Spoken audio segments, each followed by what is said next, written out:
आज अपन पढ़ेंगे लिंग निर्धारण के बारे में, जिसे सेक्स डिटर्मिनेशन भी कहते हैं।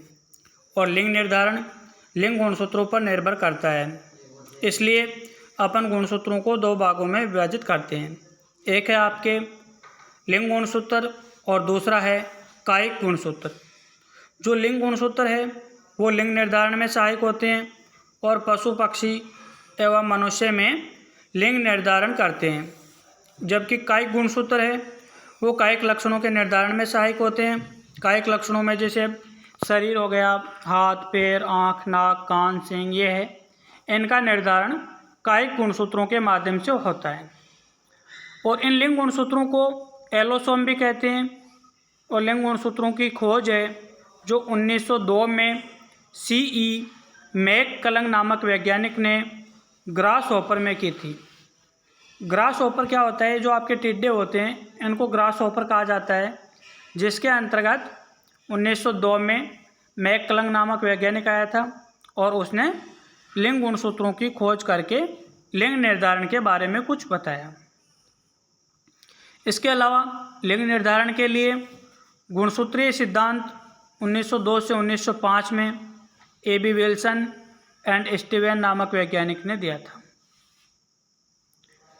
और सभी पशु पक्षी और मनुष्य है जिनमें कितने भी गुणसूत्र हो, चाहे उसमें से केवल एक जोड़ी गुणसूत्र है जो लिंग गुणसूत्र होते हैं, बाकी सभी गुणसूत्र कायिक गुणसूत्र होते हैं। और इन गुणसूत्रों को नर मनुष्य में X व Y गुणसूत्र के रूप में प्रदर्शित किया जाता है, जबकि मादा में X व X गुणसूत्र के रूप में दर्शाया जाता है। और बाकी जो सभी गुणसूत्र होते हैं उन गुणसूत्रों को कायिक गुणसूत्र या ऑटोसोम कहा जाता है। जितने भी पशु पक्षी और मनुष्य होते हैं उनमें गुणसूत्रों की संख्या अलग अलग होती है और इन गुणसूत्रों के आधार पर ही उनमें लिंग निर्धारण और उनका बॉडी का निर्धारण होता है कि उस पशु का शरीर कैसा होगा, नर बच्चा पैदा होगा या मादा बच्चा पैदा होगा। इन सभी संभावनाओं के बारे में लिंग निर्धारण लिंग गुणसूत्रों पर निर्भर करता है और लिंग गुणसूत्रों के आधार पर ही लिंग का निर्धारण होता है।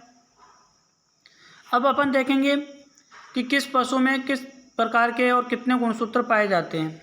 तो सबसे पहले अपन बात करते हैं बोविडी फैमिली के बारे में, जिसके अंतर्गत गाय भैंस को रखा जाता है। अगर गाय में आपको पूछ ले कि कुल गुणसूत्रों की संख्या कितनी होती है, तो गाय में कुल गुणसूत्रों की संख्या होती है आपके 60, जिसमें से 29 जोड़ी कायिक गुणसूत्र होते हैं और एक जोड़ी लिंग गुणसूत्र की होती है।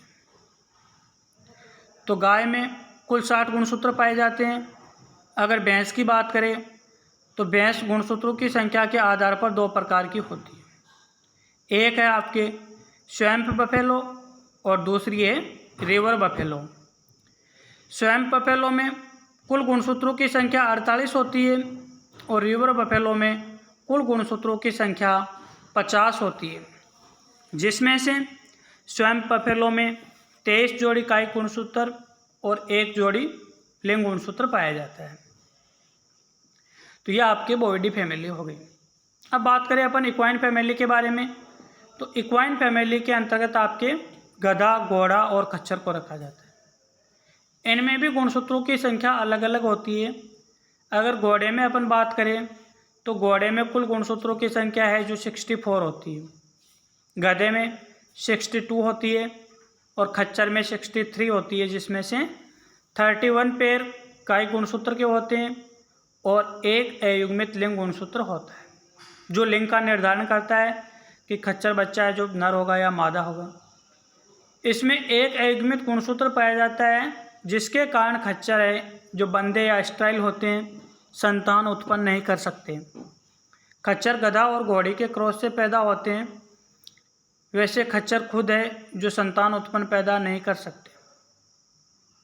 नेक्स्ट अपन बात करें कैप्राइन फैमिली के बारे में, तो कैप्राइन फैमिली के अंतर्गत भेड़ बकरी को रखा जाता है और भेड़ में गुणसूत्रों की संख्या 54 होती है, जबकि बकरी में गुणसूत्रों की संख्या 60 होती है।